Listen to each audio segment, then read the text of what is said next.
Alright, it's number 155. So magpapalit ulit tayo ng monoshock. Kasi yung monoshock niya, so sira na naman yung bushing. Yung bushing niya, kaya ilalagay natin ulit. Syempre, MBR1 monoshock. Yan. Eto, so titignan natin kung paano natin malalaman na sira na yung monoshock nyo. So syempre, dapat yung motor naka-center stand. Pag naka-center stand na yung motor, angatin natin tong swing arm. Tapos titignan nyo yung shock. Lala. Di ba?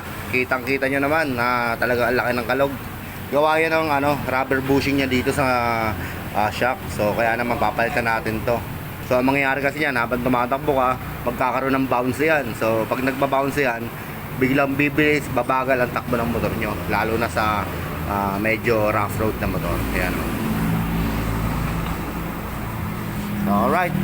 MBR1 lang sa Kalam, dito lang yan, Angel Mercy, Lawaran de Polo, PM lang, PM.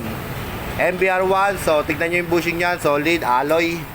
So 90% bushing alloy. So yung O-ring lang ang rubber dyan. So alright, so fully adjustable din yan. Ayan, ayan, may adjustable din tayo dito, pampabilis, pampabagal ng rebound.